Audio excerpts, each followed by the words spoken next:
বন্ধুরা রোলটাকে খুব ভালো করে নিয়েছি। আর এই মুখগুলো একটু চেপে চেপে চেপে চেপে দিয়ে দিতে হবে যাতে পুরটা বেরিয়ে না আসে। নমস্কার বন্ধুরা, সবাই সুস্থ আছে, ভালো আছে, সাবধানে আছো। আজও একটা পিঠা রেসিপি নিয়ে চলে এসেছে। আর এই যে এই এক বাটি সুজি নিয়েছি, এতে 50 গ্রাম সুজি আছে। এই 50 গ্রাম সুজি দিয়ে আজ তৈরি করে ভাপা পিঠা। আর এই সুজির ভাপা পিঠাটা দেখতে থাকো কিভাবে আমি তৈরি করি, খেতে কিন্তু দারুণ লাগে বন্ধুরা। তাহলে চলো সুজিটাকে আমি হালকা ভেজে নিই। এইদিকে কড়াই বসিয়ে দিয়েছি, কড়াইটা কিন্তু গরম হয়ে গেছে। এবার সুজিটা দিয়ে দেবো, হালকা নেড়ে চেড়ে সুজিটাকে ভেজে নেবো। মধ্যে দিয়ে দেবো এই যে দুধ নিয়েছি, এই দুধটা এবার দিয়ে দেবো।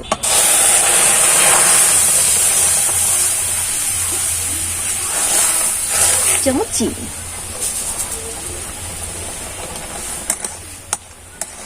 খুব ভালো করে নেড়ে চেড়ে ডোটাকে তৈরি করে নেব।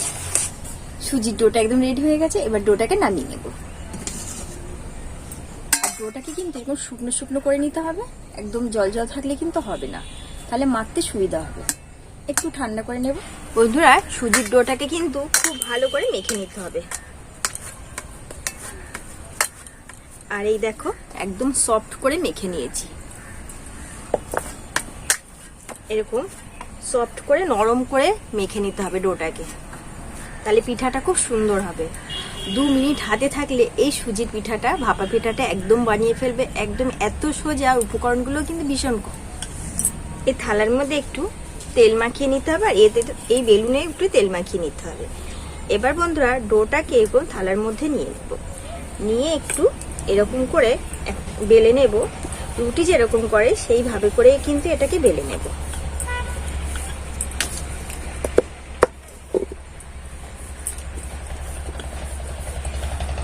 বেলাটা আমার হয়ে গেছে।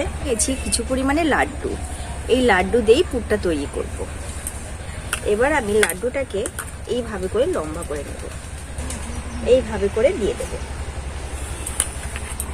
এইভাবে দিয়ে দিয়েছি। এবার আমি এটাকে রোল করে নেব, এইভাবে করে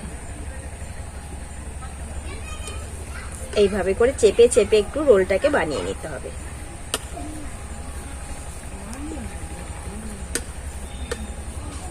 বন্ধুরা রোলটাকে খুব ভালো করে নিয়েছি। আর এই মুখগুলো একটু চেপে চেপে চেপে চেপে দিয়ে দিতে হবে যাতে পুরটা বেরিয়ে না আসে।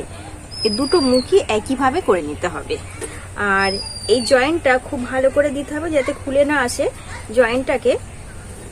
এবার এইভাবে চেপে চেপে রোলটাকে ফিটনেসটা ঠিক করে নিতে হবে। একদম রেডি হয়ে গেছে এটা। আমি এই যে ভাপে বসিয়ে দেবো, এখানে জলের ভাপে পিঠাটাকে সিদ্ধ করে নেব। আর এখন একটা থালা দিয়ে ঢেকে দেবো পিঠাটাকে। পিঠাটা ভাপ দেওয়া হয়ে গেছে, তুলে নিয়েছি ঢাকনাটাকে। আর পিঠাটা দেখো একদম আমার ভাপিয়ে নেওয়া হয়ে গেছে। এবার আমি এটাকে তুলে নেব। আর দেখো কতটা নরম আর সফট হয়েছে। এবার আমি পিস পিস করে কেটে নেব, আর এইভাবে করে কাটবো।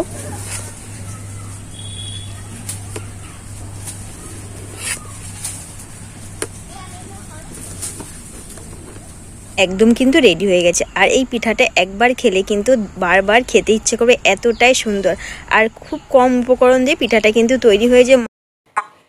মাত্র 2 থেকে 3টে উপকরণ হাতে গুনতে লাগে। আর এই পিঠাটা কিন্তু অন্য ভাপা পিঠার থেকে একদম আলাদা।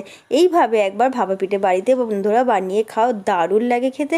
আর ভীষণ টেস্টি হয় লাড্ডু দেওয়ার কারণে। আর এই লাড্ডু দিয়ে একবার বাড়িতে বানিয়ে খাও, এটা কিন্তু গ্যাস অম্বল তোমাদের কিচ্ছু হবে না, খেতে কিন্তু ভীষণ ভালো লাগে। তাহলে বন্ধুরা যারা এখনও সাবস্ক্রাইব করেনি, প্লিজ প্লিজ